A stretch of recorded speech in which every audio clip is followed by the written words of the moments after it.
कहानी की शुरुआत में हम जंगल के बीच पहाड़ के ऊपर एक घर देखते हैं जहां विलियम नाम का एक आदमी अकेला रहता है। अपनी रिसर्च के लिए विलियम कई महीनों से इस सुनसान जंगल में रह रहा था, लेकिन एक दिन उसे एक सांप काट लेता है, जिससे वह घबरा जाता है कि कहीं जहर उसके शरीर में न फैल जाए। इसी घबराहट में उसका फोन भी पहाड़ से नीचे गिर जाता है, यानी अब वह किसी को मदद के लिए बुला नहीं सकता। इसीलिए वह खुद ही अपना हाथ काट कर जहर निकालने की कोशिश करता है और जल्दी से घर आकर बहुत सारा पानी पी लेता है। कुछ देर बाद विलियम बेहोश हो जाता है। जब उसे होश आता है तो उसे बार बार हेलुसिनेशन होने लगते हैं, क्योंकि सांप के जहर का कुछ असर अभी भी बाकी था। इसी तरह वह एक दिन तक पड़ा रहता है। एक दिन वह बाहर से हेलीकॉप्टर की आवाज सुनता है और उसके दरवाजे पर कुछ साइंटिस्ट उसे अपने साथ ले जाने आए होते हैं। शायद बाहर की दुनिया में कोई इमरजेंसी आ गई थी, लेकिन अंदर विलियम कोई आवाज नहीं कर पाता और साइंटिस्ट ये सोचकर चले जाते हैं कि अंदर कोई नहीं है। कुछ दिनों बाद आखिरकार जहर का बचा खुचा असर भी विलियम के शरीर से निकल जाता है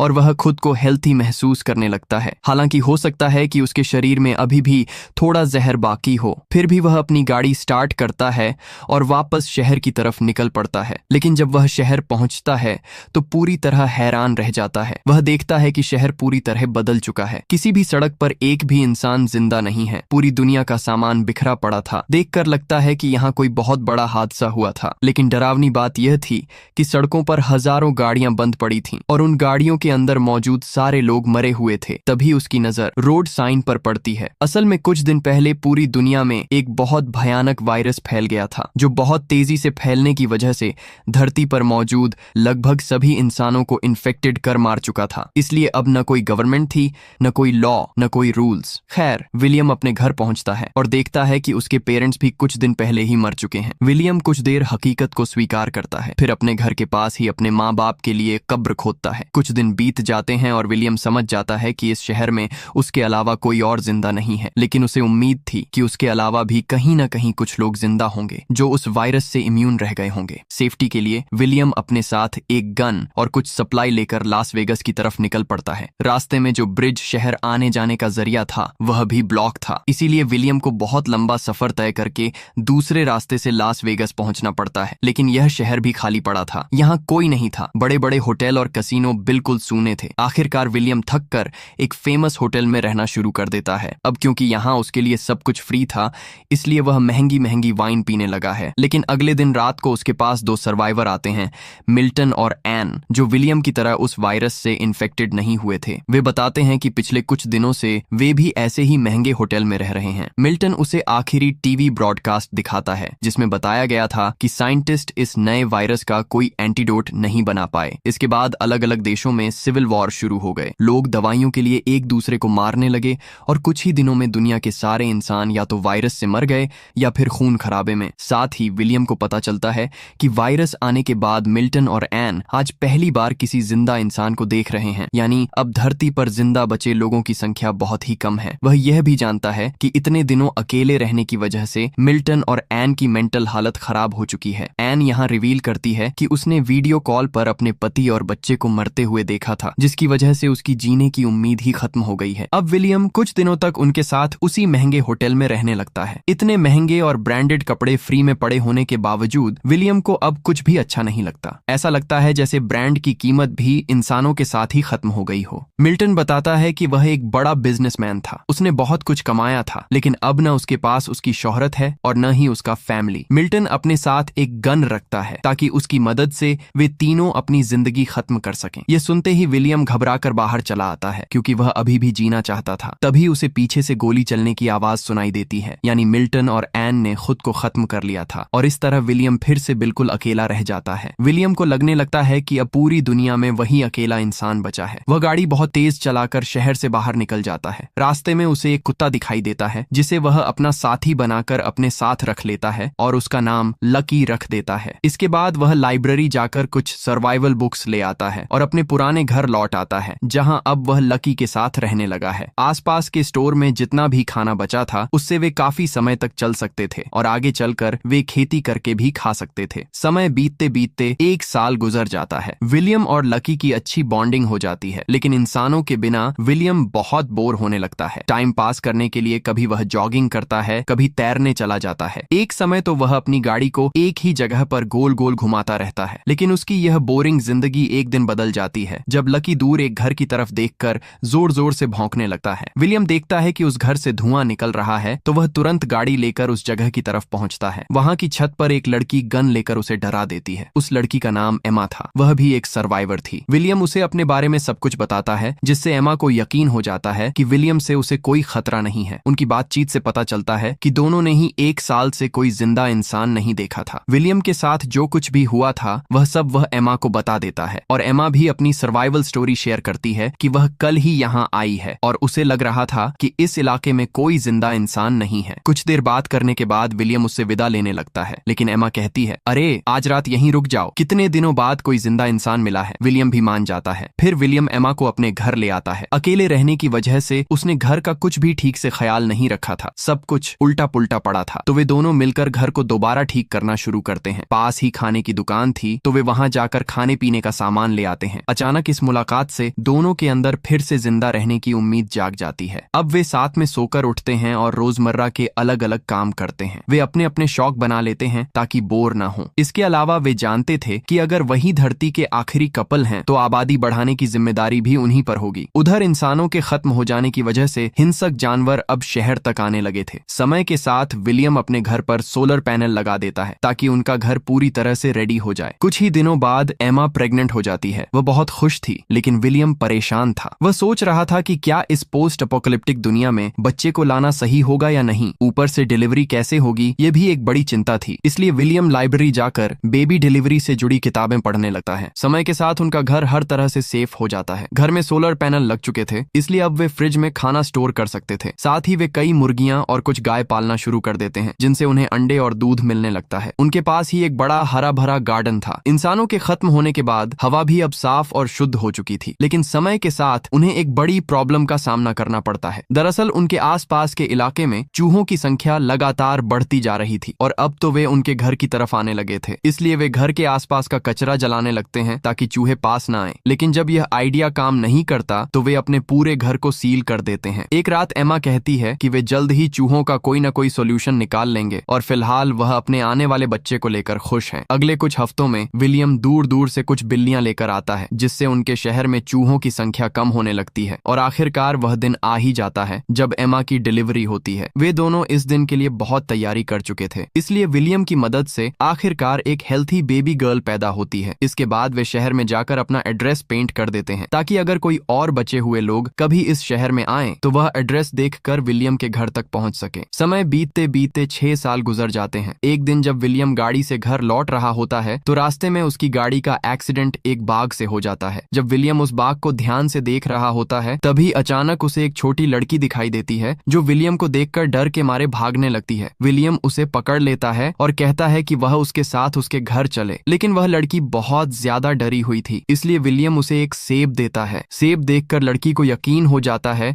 कि वह उसे नुकसान नहीं पहुंचाएगा। फिर वह लड़की विलियम की गाड़ी में बैठकर उसके घर तक आती है। वहां पता चलता है कि अब विलियम के 2 बच्चे हैं। बड़ी बेटी हीर के जन्म के 2 साल बाद उनका एक बेटा होता है जिसका नाम एलेक्स है और एमा अब तीसरे बच्चे की प्रेग्नेंट है। शायद अब पूरी दुनिया की आबादी यही 2 लोग बढ़ाने वाले हैं। खैर, खुशखबरी ये होती है कि शहर में लिखे उनके एड्रेस की वजह से 2 सर्वाइवर उनके पास पहुंच जाते हैं, लेकिन वह छोटी लड़की अब भी डरी हुई थी, इसलिए वह ट्रक से नीचे नहीं उतरती। कोई भी उसे जबरदस्ती नहीं करता। उस दिन पूरी रात वह लड़की ट्रक में ही बैठी रहती है। सुबह जब मरीना उसे खाना देने जाती है तो वह लड़की उस पर हमला करने की कोशिश करती है। तब मरीना उसे अपनी कहानी सुनाती है कि कैसे वह जॉर्ज के साथ इधर उधर जिंदा लोगों की तलाश कर रही थी और आखिरकार उन्हें विलियम का लिखा हुआ एड्रेस मिला। बातों बातों में मरीना उसे घर के अंदर ले आती है और उसे नहाने के लिए भेज देती है। इसके बाद मरीना लड़की के बैग से कुछ अजीब सी ड्राइंग निकालती है। साथ ही वहाँ एक लेटर भी मिलता है जिस पर लड़की का नाम ईवी लिखा होता है। मरीना वह लेटर सबको दिखाती है और बताती है कि यह लेटर ईवी की माँ ने लिखा था। उसमें लिखा था कि अगर किसी को ईवी मिले तो वह उसका ख्याल रखें, क्योंकि जब यह वायरस फैला था तब ईवी के पिता ने उसके साथ फिजिकल हैरासमेंट किया था, जिसकी वजह से उस पर गहरा असर पड़ गया और वह किसी को भी देखकर डर जाती है। एक दिन ईवी की माँ ने उसके पिता को मार दिया और ईवी को किसी सेफ जगह भाग जाने के लिए कहा। अब यह 5 ईवी को अपने ग्रुप में शामिल कर लेते हैं। जल्द ही एमा अपने तीसरे बच्चे को जन्म देती है जिसका नाम सैम रखा जाता है। अब उनकी फैमिली और बड़ी हो जाती है। अगले 1 साल तक वे सब खुशी खुशी साथ रहते हैं, लेकिन एक दिन उन्हें किसी के आने का संकेत मिलता है। वे सारे बच्चों को घर के अंदर भेज देते हैं और बड़े लोग हथियार लेकर देखने जाते हैं कि कौन है। तभी वे देखते हैं कि यह एक और सर्वाइवल ग्रुप ग्रुप है जो शहर में लिखे एमा के एड्रेस को देखकर यहाँ पहुंचा है। इस ग्रुप में मॉली, जीन, एजरा और उनका बेटा राइफ थे। विलियम उन्हें अपने घर ले आता है। मॉली बताती है कि 8 सालों में उन्होंने सिर्फ 4 जिंदा लोगों को देखा है। उनके पास कोई ठिकाना नहीं था, वे इधर उधर भटकते रहे थे। तब एमा कहती है कि अब यही उनका घर है, यहाँ किसी चीज की कमी नहीं है और वे सब मिलकर यहाँ एक नई सोसाइटी बना सकते हैं। इस ग्रुप में मॉली एक डॉक्टर थी, यानी अगर कोई मेंबर घायल होता है तो उनके पास डॉक्टर होना किस्मत की बात थी। अगले दिन विलियम नए मेंबर्स को रूल्स समझाता है कि अब शहर और जंगल में इंसानों की गिनती बहुत कम है, इसलिए अक्सर जंगली जानवर आसपास घूमते रहते हैं। इसीलिए जब भी वे शहर में सप्लाई लेने जाएंगे तो हथियार और साथ में कोई न कोई जरूर होगा। इसके बाद सब लोग शहर के आखिरी हिस्से में जाते हैं अलग अलग चीजें लेने के लिए। पास ही एक हॉस्पिटल था और मॉली डॉक्टर होने की वजह से वहां से कई दवाइयां इकट्ठा करती है। फिर वे सारी जरूरी सप्लाई लेकर घर लौट आते हैं। यहाँ नया मेंबर जीन एक सिंगर होती है तो वह सबके लिए एक गाना गाती है। वह एजरा के बच्चे की माँ भी होती है। उधर जॉर्ज और मरीना कई सालों बाद एक दूसरे के करीब आते हैं। आने वाले महीनों में जीन और मरीना दोनों एक एक बेटी को जन्म देती हैं और इस तरह धीरे धीरे 14 साल बीत जाते हैं। अब उनका फैमिली बहुत बड़ा हो चुका होता है। आज वे अपनी बड़ी बेटी हीर का बर्थडे सेलिब्रेट कर रहे होते हैं। यहाँ विलियम अपने ग्रुप के सभी बच्चों को पढ़ाता है ताकि उन्हें पुरानी दुनिया के बारे में सब कुछ पता रहे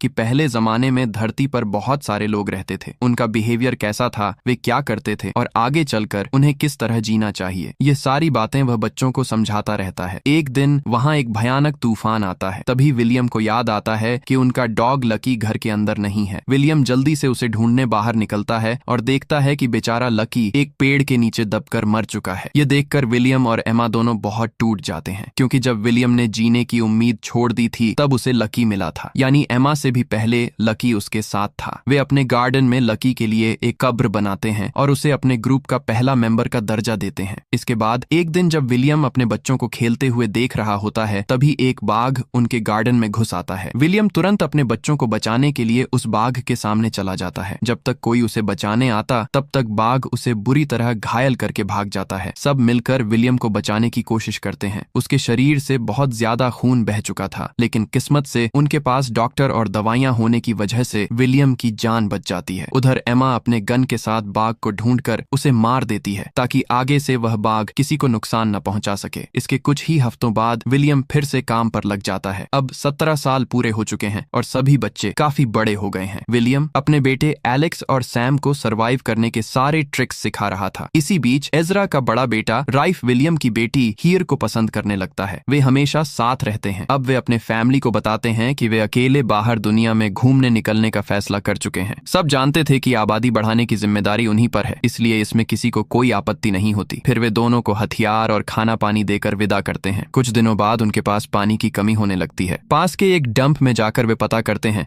कि आसपास का सारा पानी सूख रहा है। असल में अचानक इंसानों के खत्म हो जाने की वजह से मौसम का प्रोसेस पूरी तरह बदल गया था, जिससे कई महीनों तक बारिश नहीं हुई। यानी अब ग्रुप के सामने एक बड़ी प्रॉब्लम थी, पानी की कमी। तभी वे देखते हैं कि उनकी तरफ एक गाड़ी आ रही है। इसका मतलब है कि उनके अलावा भी कुछ अन्य सर्वाइवर अभी तक जिंदा हैं। वे जल्दी से घर पहुंचकर सबको यह इंफॉर्मेशन देते हैं और कहते हैं कि ये लोग हमारे लिए खतरा हो सकते हैं और हमारे घर पर कब्जा भी कर सकते हैं। असल में उस ग्रुप का लीडर चार्ली था, जो कहता है कि वे यहाँ तेल लेने आए हैं। असल में उनके पास एक ड्रिल मशीन है जिससे वे जमीन में ड्रिल करके विलियम के लिए हैंड पंप लगा सकते हैं ताकि उन्हें पानी मिलता रहे। लेकिन इसके बदले चार्ली विलियम से पेट्रोल चाहता है ताकि वे 500 माइल दूर के इलाकों तक जा सकें। अब क्योंकि विलियम के ग्रुप के पास पानी की कमी थी, इसलिए वे इस ऑफर को मान लेते हैं। वैसे भी इतना पेट्रोल देकर वे क्या करेंगे। विलियम की बात मानते हुए चार्ली का ग्रुप एक जगह पर ड्रिलिंग शुरू कर देता है, क्योंकि यह प्रोसेस पूरा होने में कई दिन लगेंगे। इसीलिए चार्ली का ग्रुप अपनी वैन में ही रहेगा। लेकिन समय के साथ विलियम नोटिस करता है कि चार्ली कोई अच्छा इंसान नहीं है। उसकी बातों से पता चलता है कि एक समय उसने कुछ रिसोर्स के लिए कई सर्वाइवर्स को मार दिया था। ये सब जानने के बाद विलियम अपने ग्रुप से अकेले में कहता है कि चार्ली से सावधान रहें और अपने घर की सिक्योरिटी भी सुनिश्चित करें। एमा कहती है कि वैसे भी वे ड्रिलिंग खत्म करने के बाद चले जाएंगे, इसलिए ज्यादा चिंता करने की जरूरत नहीं है। खैर, अगले 2 दिनों तक ड्रिलिंग जारी रहती है और आखिरकार 4 दिन बाद वे नीचे से पानी निकालने में सफल हो जाते हैं। इस पर सभी बहुत खुश होते हैं। विलियम कहता है कि अब उनका डील पूरा हो गया है और वे चार्ली का सारा पेट्रोल लेकर यहाँ से जा सकते हैं। रात को सब मिलकर सेलिब्रेट करते हैं। हालांकि विलियम तनाव में था, क्योंकि उसे लग रहा था कि चार्ली एक खतरनाक इंसान है और इतना आसानी से नहीं जाएगा। रात को सब सो जाते हैं। तभी विलियम बाहर से किसी की चीख सुनता है। वह बाहर निकलकर देखता है कि चार्ली एक कमरे से बाहर आता है और बाहर उसका दोस्त साइलस पहरा दे रहा है ताकि अगर कोई आता है तो उसे तुरंत इशारा कर सके। विलियम तेजी से उस कमरे में जाता है जहां ईवी रो रही होती है। चार्ली ने उसके साथ जबरदस्ती की थी। विलियम तुरंत यह बात अपने ग्रुप को बताता है। अब बाकी मेंबर्स कहते हैं कि चार्ली के ग्रुप के पास बहुत सारे हथियार हैं और उन्होंने उसे यह कहते हुए भी सुना था कि वह अब यहाँ से जाने वाला नहीं है। तब विलियम कहता है, फिर तो उसे मारना ही पड़ेगा, वरना मैं अपने ग्रुप के लोगों को ऐसे ही हरास होते हुए नहीं देख सकता। आज उसने ईवी के साथ किया है, कल किसी और के साथ करेगा। बाकी लोग उसकी बात से सहमत होते हैं, लेकिन साथ ही डिस्कस करते हैं कि वैसे भी अब दुनिया में इंसान बहुत कम बचे हैं, इसलिए किसी को मारना सही नहीं है। मगर विलियम समझाता है कि अगर वे चार्ली को नहीं रोकेंगे तो उनकी फैमिली सेफ नहीं रहेगी। आखिरकार सब मान जाते हैं कि अगर चार्ली को मार दिया जाए तो उसके ग्रुप के बाकी लोग शायद कुछ नहीं करेंगे। प्लान के मुताबिक रात में वे चार्ली को चारों तरफ से घेर लेते हैं। चार्ली के ग्रुप को पता भी नहीं चलता और विलियम चार्ली को सीधे मार देता है। हालांकि विलियम को बहुत बुरा लगता है क्योंकि यह पहली बार था जब उसने किसी की जान ली थी, लेकिन उसने यह अपने ग्रुप की सुरक्षा के लिए किया। अगली सुबह विलियम का ग्रुप चार्ली के ग्रुप को बता देता है कि वे बदला लेने के बारे में न सोचें। अगर वे चाहें तो यहीं रह सकते हैं, लेकिन उन्हें सबके साथ मिलकर काम करना होगा, और अगर वे जाना चाहते हैं तो अभी हमेशा के लिए जा सकते हैं। चार्ली के ग्रुप के ज्यादातर लोग यहीं रहने का फैसला करते हैं, लेकिन चार्ली का बेस्ट फ्रेंड साइलस बहुत गुस्से में होता है। उसे विलियम से नफरत हो जाती है क्योंकि उसकी नजर में उन्होंने उसके दोस्त चार्ली को अचानक हमला करके मार दिया था। उसे डर था कि कहीं वह दोबारा किसी पर हमला न कर दे। चार्ली के साथी बताते हैं कि वे पहले से ही जानते थे कि चार्ली बुरा इंसान था, वह लीडर होने का गलत फायदा उठाता था। इसके अलावा वह अपने ही ग्रुप की औरतों के साथ भी ऐसा ही करता था, इसलिए अब वे खुश थे कि वह मर चुका है। साइलस ही अकेला था जो चार्ली की मौत पर दुखी था, इसलिए विलियम उसे ग्रुप से बाहर निकाल देता है। थोड़ी देर बाद साइलस वापस आने की कोशिश करता है क्योंकि उसका पूरा ग्रुप तो यहीं रह गया था और वह बाहर अकेला कैसे सरवाइव करता, लेकिन विलियम उसे अंदर आने नहीं देता क्योंकि साइलस चार्ली के गलत कामों में उसका साथ देता था। सजा के तौर पर उसे हमेशा के लिए वहां से निकाल दिया जाता है। समय आगे बढ़ता है और अब पूरे 20 साल बीत चुके होते हैं। इंसानों के बिना पूरी धरती पूरी तरह बदल चुकी थी। विलियम के ग्रुप के सारे बच्चे मिलकर एक प्लेन बनाने पर काम करने लगते हैं। विलियम का बेटा कहता है कि कुछ समय में वे इस प्लेन को पूरी तरह परफेक्ट कर देंगे जिससे वे पहाड़ से आसानी से नीचे आ सकेंगे, लेकिन कुछ समय बाद देखा जाता है कि उनके ग्रुप के मेंबर्स एक एक करके बीमार पड़ने लगते हैं। जल्दी ही उन्हें एहसास होता है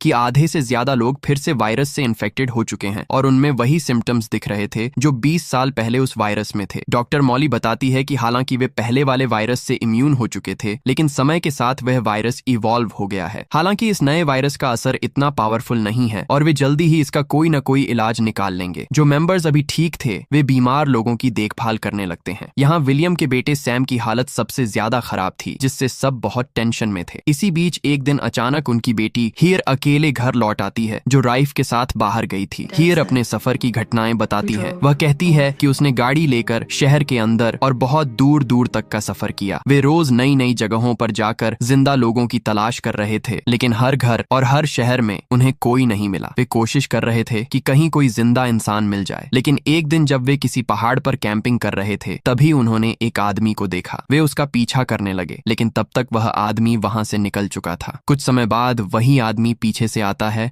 और राइफ पर चाकू रख देता है। तभी पता चलता है कि वह कोई और नहीं बल्कि साइलस था, वही चार्ली का बेस्ट फ्रेंड जिसे विलियम ने पहले बाहर निकाल दिया था। बदले की भावना में साइलस राइफ को मार देता है और हियर भी उसकी मदद करने की कोशिश करती है। हियर राइफ के पास पहुंचती है, लेकिन तब तक बहुत देर हो चुकी थी। तुरंत इलाज न मिलने की वजह से राइफ वहीं मर जाता है। उसे वहीं पास में दफन किया जाता है। इसके बाद हियर घर लौटती है। रास्ते में गाड़ी का पेट्रोल खत्म होने की वजह से उसे बाकी का रास्ता पैदल तय करना पड़ता है। यहीं से हियर को पता चलता है कि उनके अधिकांश ग्रुप के मेंबर्स फिर से उसी वायरस से इन्फेक्टेड हो गए हैं। हालांकि यह वेरिएंट पहले जितना पावरफुल नहीं था। डॉक्टर मॉली उनके इलाज के लिए सैम का बुखार कम करने हेतु उसे ठंडे पानी में डुबोती है। कुछ ही समय बाद डॉक्टर मॉली द्वारा दी गई दवाइयां लेने से सभी फिर से स्वस्थ हो जाते हैं, लेकिन यह दवा सैम पर असर नहीं करती। सैम के अलावा उनके ग्रुप के 3 और मेंबर भी मर चुके होते हैं। एमा विलियम को समझाती है कि जब हमारे पास कुछ भी नहीं था तब भी सिर्फ हम दोनों साथ थे। आज हमारे पास एक पूरा ग्रुप है और हम ही भविष्य की दुनिया की आबादी बढ़ाने वाले हैं। अब विलियम हिम्मत नहीं हारता और ग्रुप के बच्चों को आगे के लिए तैयार करने लगता है। एक दिन वह पहाड़ की चोटी पर जाकर सूर्योदय देखता है और उसे एहसास होता है कि 20 साल में दुनिया कितनी बदल चुकी है। वह लौटकर बच्चों को एक स्पीच देता है कि अब तक वे गलत रास्ते पर चल रहे थे। वे पुरानी दुनिया जैसा बनना चाहते थे, लेकिन अब दुनिया पहले जैसी नहीं रही। इसलिए अब से उन्हें प्रकृति के हिसाब से जीना सीखना होगा। प्रकृति ही उन्हें सिखाएगी कि इस नई दुनिया और नए मौसम में कैसे रहना है। इसके बाद वे रेडियो को फिर से चालू करते हैं ताकि आपस में कम्युनिकेशन कर सकें। वे एक नई सोसाइटी बनाते हैं, सोशल इवेंट्स रखते हैं ताकि बच्चे समझ सकें कि इंसान एक सोशल जीव होता है। वे आसपास के शहरों को अपने हिसाब से रिनोवेट करते हैं। धीरे धीरे इस नई दुनिया में 50 साल बीत जाते हैं। बूढ़ा विलियम अपने पोते से कहता है कि यह नई मानव सभ्यता उन्हीं की नस्ल से निकली है और अब इसे आगे बढ़ाने की जिम्मेदारी उसी की है। और इसी के साथ इस कहानी का एंड हो जाता है। वीडियो पसंद आए तो लाइक कर देना, साथ ही चैनल को सब्सक्राइब कर लेना। मिलते हैं अगली वीडियो में।